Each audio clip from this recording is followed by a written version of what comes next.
Thank you, and please be seated.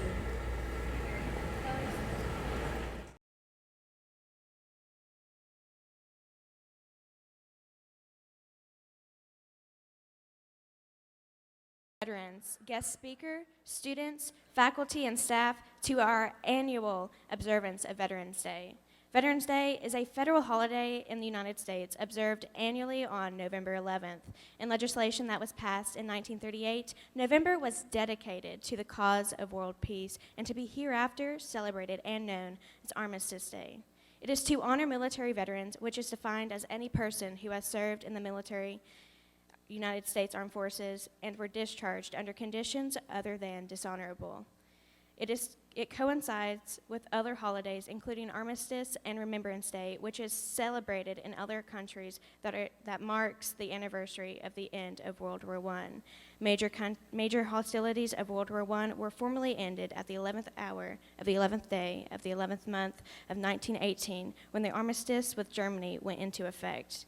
At the urging of major U.S. veteran organizations, the 83rd U.S. Congress amended the Act of 1938, June 1st, 1954, and Armistice Day was renamed Veterans Day to honor American veterans of all wars.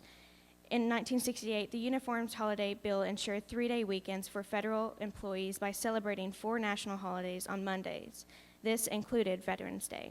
The bill caused Veterans Day to be celebrated on the 4th Monday of October starting 1971. However, in September 20th, 1975, President Ford signed a law that returned Veterans Day to November 11th. This annual observance started in 1978 and has not changed. Veterans Day is distinct from Memorial Day, a U.S. public holiday in May. Veterans Day celebrates the service of all U.S. military veterans, while Memorial Day honors those who have died in military service. Please welcome Junior Zane Carter as he reads a poem.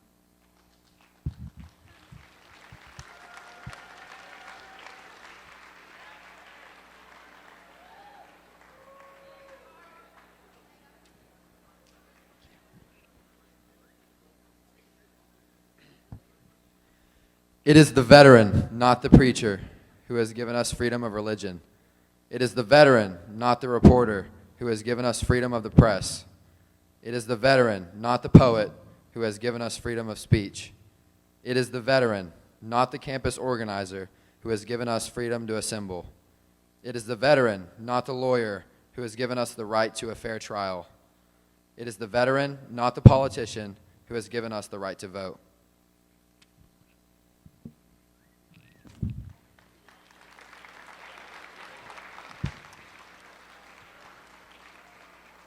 Thank you, Zane Carter. Please welcome John Callahan. Colonel John Edward Callahan, United States Army Reserve. John Callahan was born in Ashland, Kentucky, and grew up in Danieltown. John graduated from Greenup County High School in 1987. While a student at Greenup County High School, he played football, ran track, and was not only part of the junior ROTC, but the academic team as well. He went to the University of Kentucky and studied civil engineering. While at UK, he enlisted in the Kentucky Army National Guard. After his engineering studies at UK, John completed a Master Divinity at the Southern Baptist Theological Seminary. John is married to Suzanne McGinnis Callahan of Greenup. They have 2 daughters, Laura and Anna, both currently in college. John and Suzanne moved back to Greenup last year after living 26 years in Louisville. John works full-time as a civil engineer for AECOM. In the National Guard, John has served as chaplain assistant, engineer officer, and chaplain. For many years, he served with the 201st Engineers in Ashland. He has been mobilized twice and spent a year in Iraq as chaplain with the 891st Engineers of the Kansas National Guard. John currently serves as the U.S. Army Reserve as the command chaplain for the U.S. European Command. John counts it as an honor to serve God and the country as chaplain in the U.S. Army. He has been in the Army for 29 years and hopes to serve a few more. Please welcome Edward Callahan.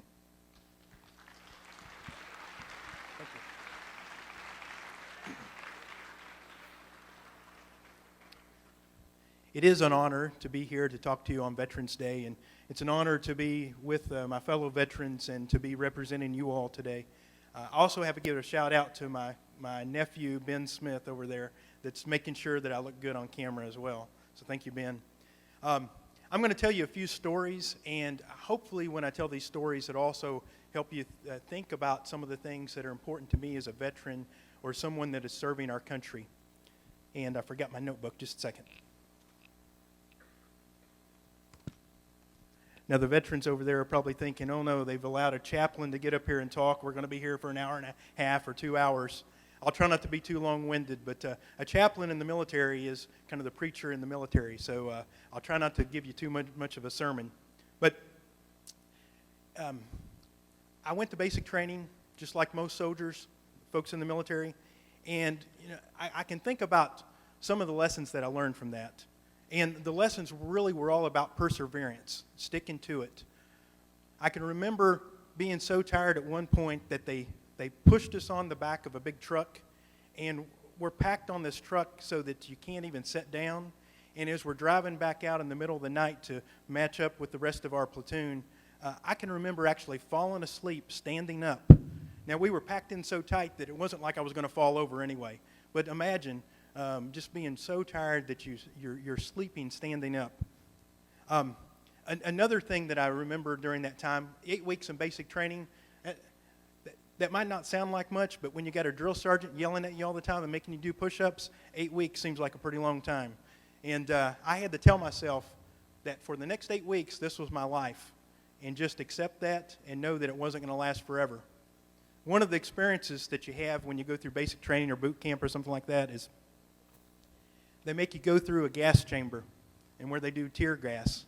And you put a mask on like this, and it's probably real hard to understand what I'm saying now. So you go in there, and then the drill sergeants are yelling at you. And then they tell you that you're going to take your mask off. And when we took our mask off, we had to say 3 things. We had to say our name, our social security number, and our rank. So I can remember I was holding my breath, and I thought, I can get all this out in one breath. And here I go. I take the mask off, and I'm like, John Edward Callahan, 405-15257. And then I had to suck in a breath. 3, and I spit the last one out. And then I was allowed to go out. And then you run out of this gas chamber, and those mean Army guys plant a tree right when you come out. I think it's just so you'll run into it and hit your head, but craziness. But that's what basic training is like. But it's all about perseverance, like I said. And one of the things that kept me motivated, and this is going to sound kind of bad, is I had a stepbrother that had went through basic training about 2 years before I had. And so I kept telling myself, if Stacy Glazier can make it through basic training, I can make it through basic training. And that was my motivation, knowing that if my stepbrother could do it, I could do it. So I just want to encourage you, one of the lessons that I've learned from serving in the military is perseverance. And it's knowing that I had stepped away from my life in Greenup County for those 8 weeks or so, but I knew that at the end of it, I would make it through it, and then I could return back to my normal life. So sometimes you just got to accept that this is life for now. I want to tell you a little bit about being in Iraq. So if you want to know what it's like to be in Iraq in the desert, then grab some sand in your hand and take a hairdryer and have the hairdryer blowing at your face and throw the sand in your face. That's kind of what being in the desert is like. It's that heat all the time and that sand, and if you leave a piece of bread out, it gets stale like in seconds because it gets all dried out.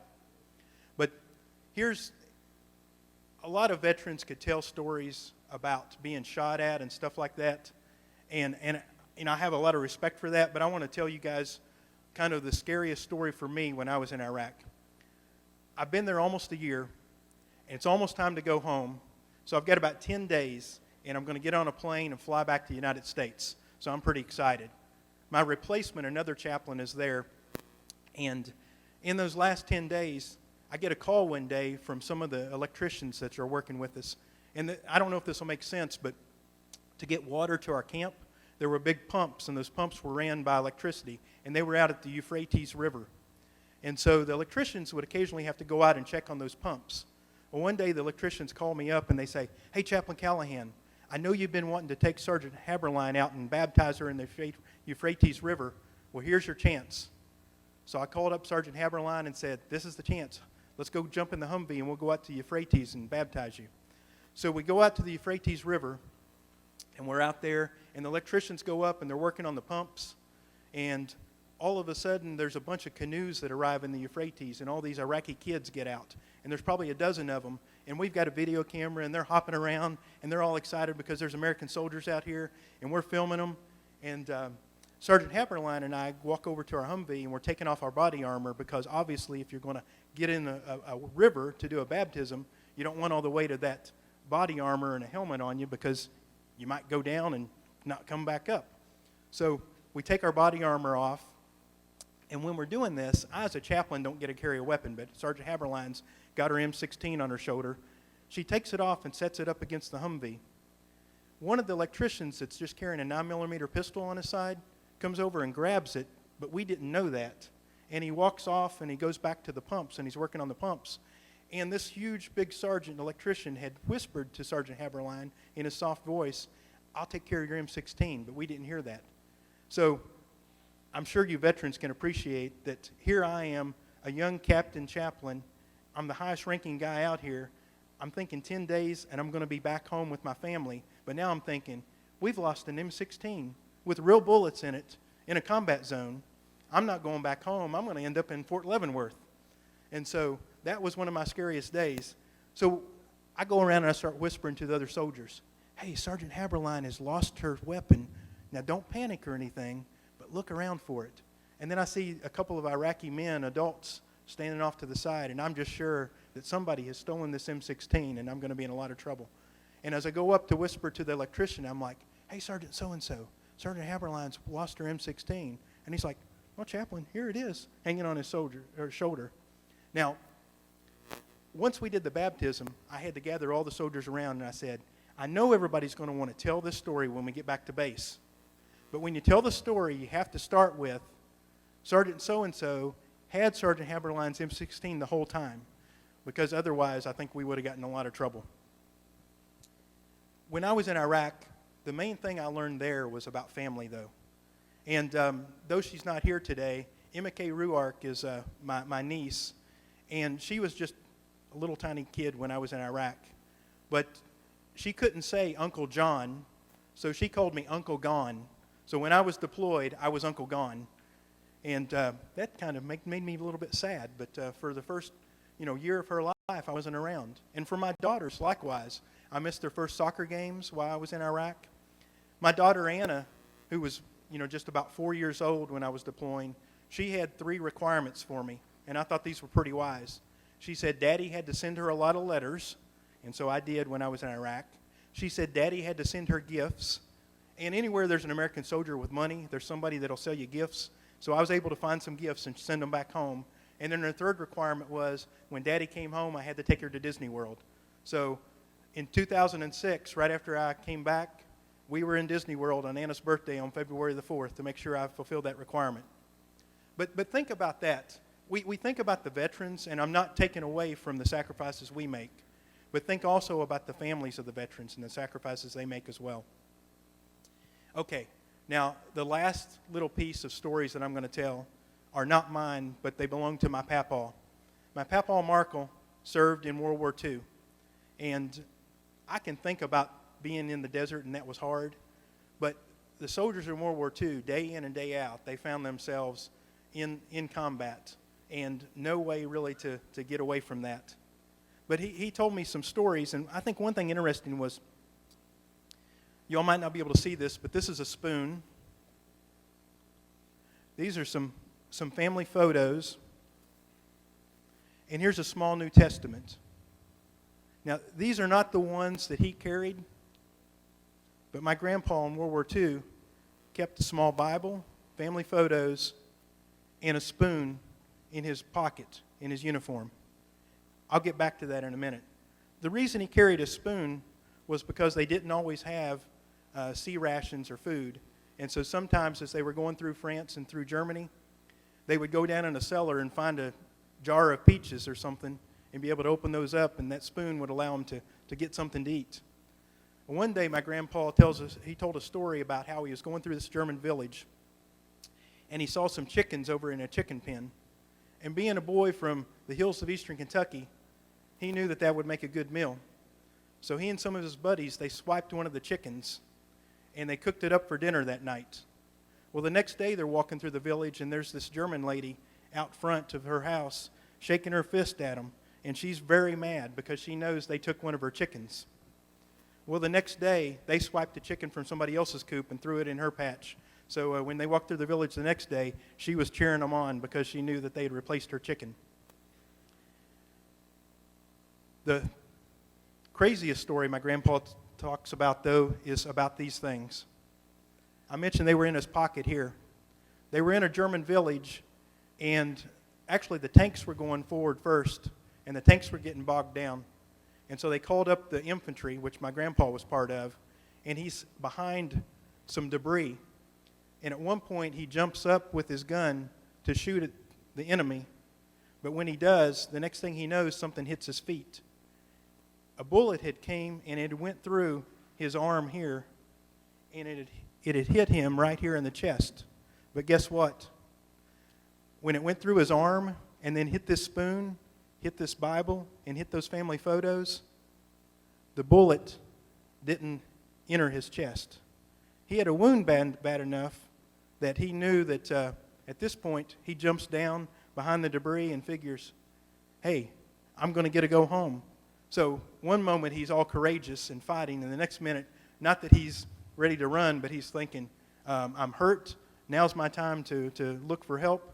So next thing he knows, a Jeep comes up with some medics, and the medics are like, hey man, can you walk? Can you walk? And he's like, heck, walk, I can run. And he takes off running. And there's the Jeep. He keeps flying on by the Jeep, and they're like, hey, we got a Jeep, hop in here. And he just kept running and said, bring it on, and kept on running because he knew at that point he didn't going to get shot again.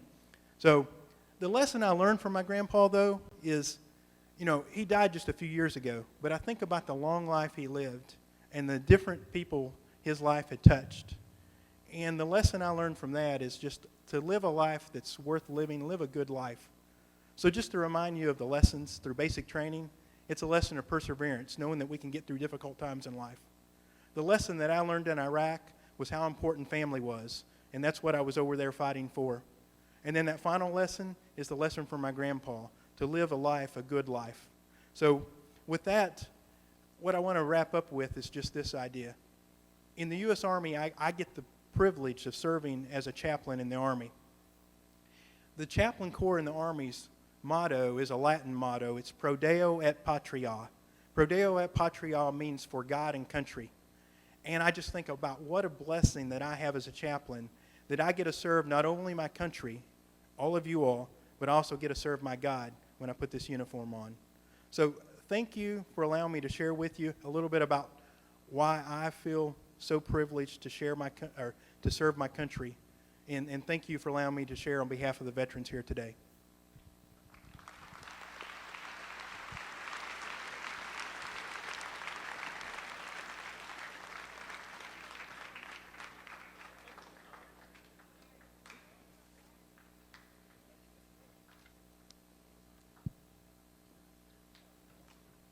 Thank you, Mr. Callahan.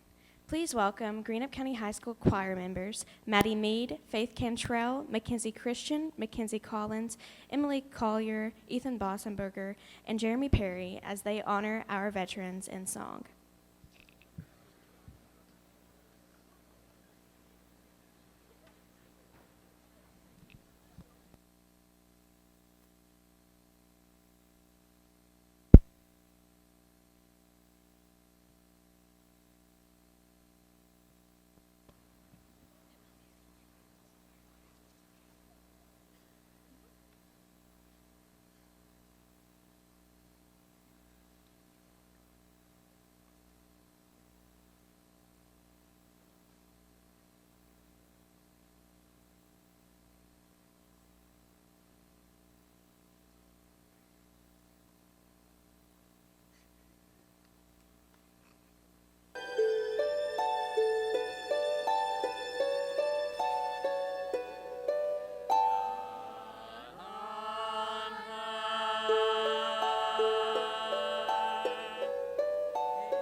In this Veterans Day, we stop and are thankful for all those who have fought in wars so that we may all enjoy our freedom. The bravery and risk that these men and women took will not be forgotten. Catherine Pulsifer.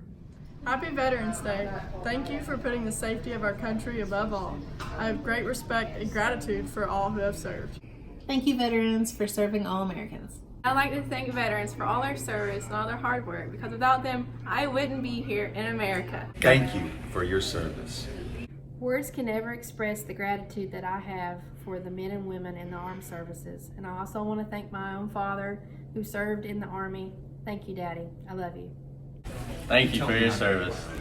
To every man and woman, to every active service member and veteran, today is your day. Thank you. Thank you, veterans, for your service to our country. Thank you to all the veterans that sacrificed their time away from their families for our freedom. I would like to say thank you to all the veterans that have served this country right here. Had it not been for the sacrifices that you and your guys' families right there have put in over the last many, many years since America was born right there, America would not be able to succeed, nor would America have the ability to go forward. And from the bottom of my heart, thank you guys for your sacrifices. Thank you, veterans, for serving our country. I want to say thank you to all our servicemen and women for fighting for our freedoms. Thank you, veterans, for your service. Good morning, Acting Sergeant, Staff Sergeant Winter Lawrence.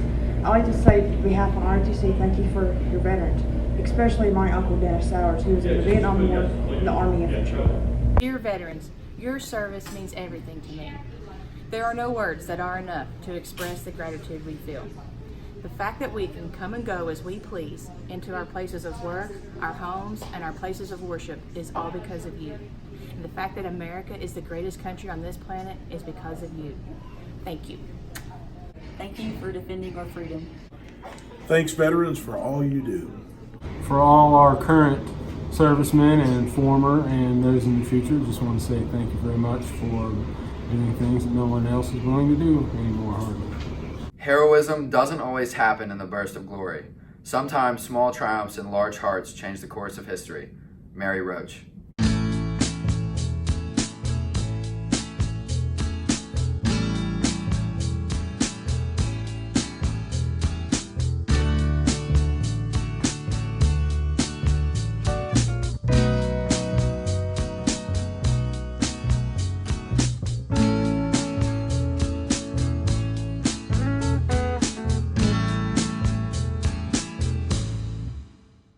Good morning. Happy Veterans Day. I'm Master Gunnery Sergeant Paul Seitz.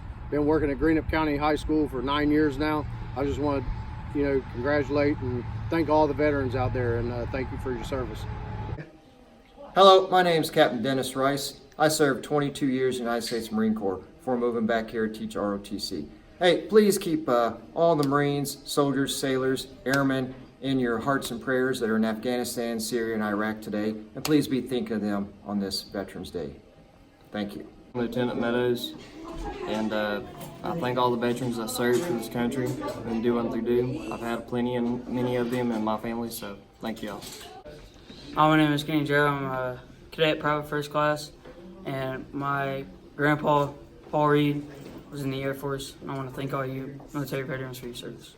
My name is Colby Hunt. I've been in ROTC all 4 years of high school, and I would just like to say thank you to all the veterans out there. My name is Josh Jordan. I was private first class. My grandfather served in the Army, and I thank all you veterans for all you do, still doing United States military. Good morning, everybody. I'm Sergeant Major Smith.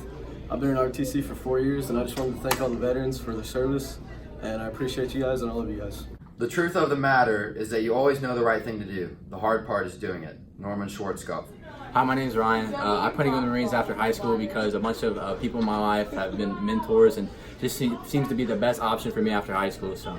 Hello, I'm First Sergeant Westfall. I just want to thank all the veterans that's around the world and my family.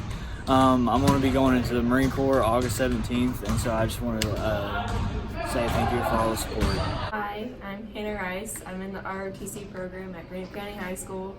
I am a first lieutenant, and after high school on July 20th, I plan on going to Paris Island for Marine Corps boot camp.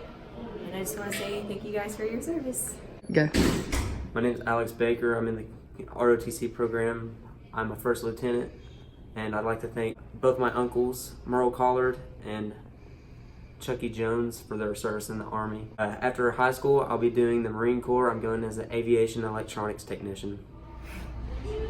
I just want to thank you guys for your service and your time protecting this country, and I hope you enjoyed the video.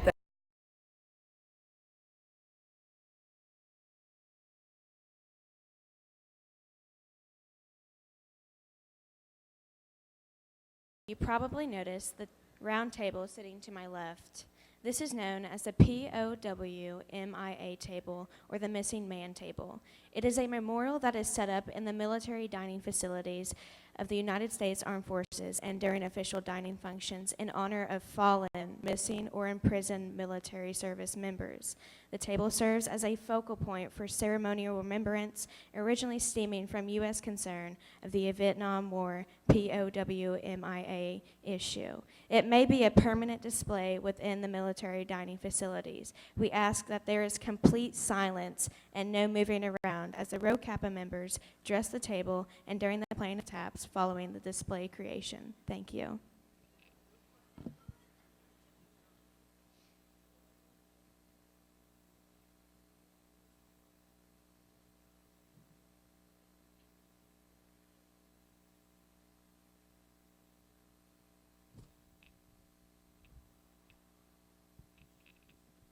The table is smaller than the others, symbolizing the frailty of one prisoner alone against his or her oppressors.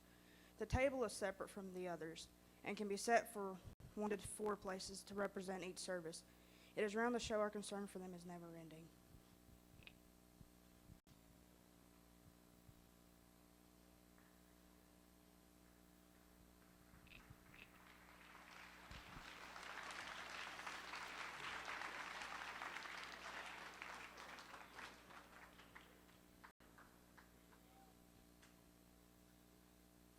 The white tablecloth draped over the table represents the purity of their response to our country's call to arms.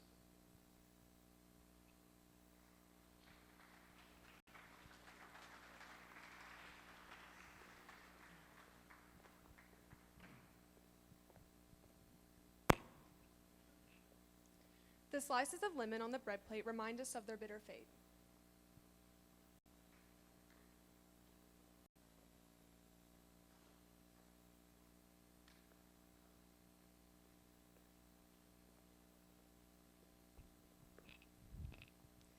The salt upon the bread plate represents the tears of their families.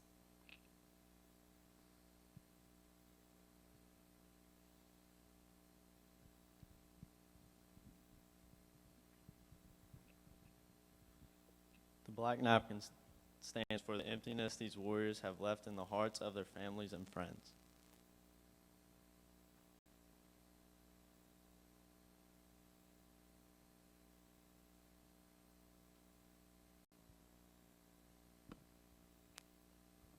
The single red rose reminds us of the lives of these Americans, their families, and loved ones. It signifies blood that many have shed and sacrificed to ensure the freedom of the United States of America. The red ribbon represents the love of our country, which inspire them to answer the nation's call.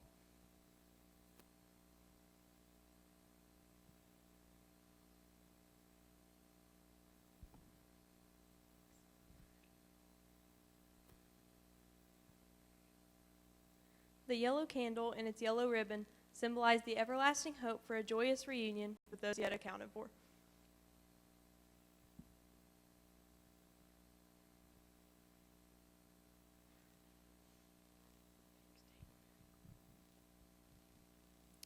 The wine glass turned upside down reminds us that our distinguished comrades could not be with us to drink a toast or join the festivities of the evening.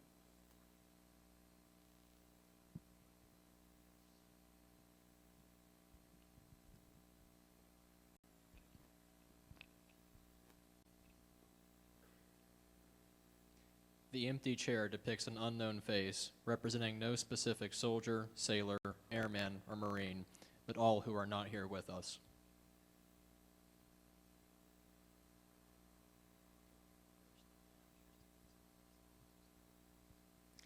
We ask for a moment of silence.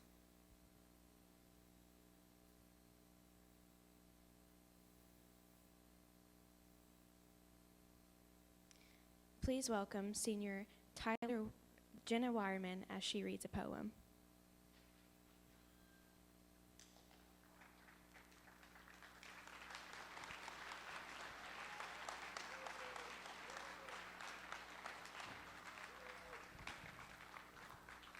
Let's honor our military, the men and women who serve, whose dedication to our country does not falter, halt, or swerve. Let's respect them for their courage. They're ready to do what's right, to keep America safe so we can sleep better at night. Let's support and defend our soldiers, whose hardships are brutal and cruel, whose discipline we can't imagine, who follow each order and rule. Here's to those who chose to be warriors and their helpers good and true. They're fighting for American values. They're fighting for me and you.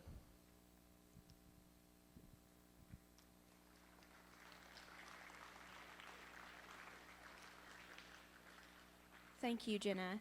The GCHS band will now perform the Armed Forces Salute. We ask that all veterans rise only when they hear their song being played, and be seated once their song ends so that we may recognize your service towards our country.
Mr. Milby and band. Please welcome Senior Sophia Shoemaker as she reads a poem.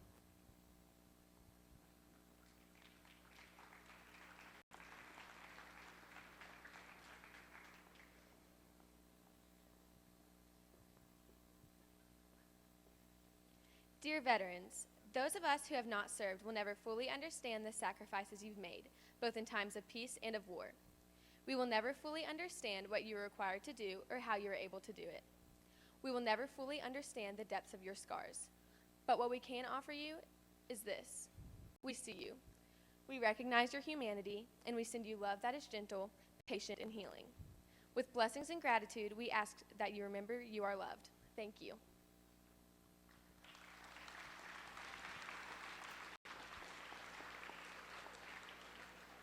Thank you, Sophia.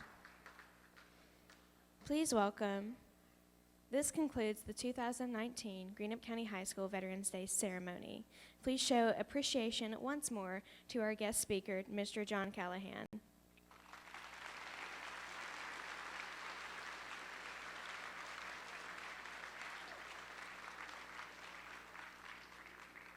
And another round of applause for our veterans we are so thankful for.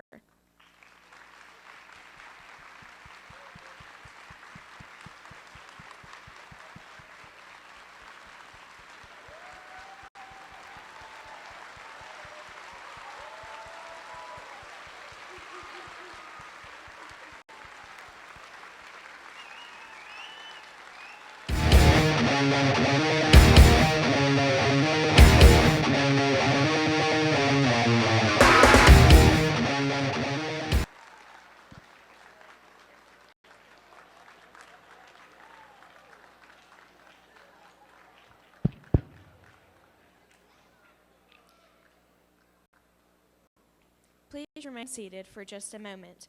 Student Council and Rho Kappa members, please see your advisor on the gym floor at dismissal. We invite veterans to stay for lunch courtesy of our Student Council. It will be held in our media center. Students, please stop by and thank our veterans before going to third period. Thank you and have a great day.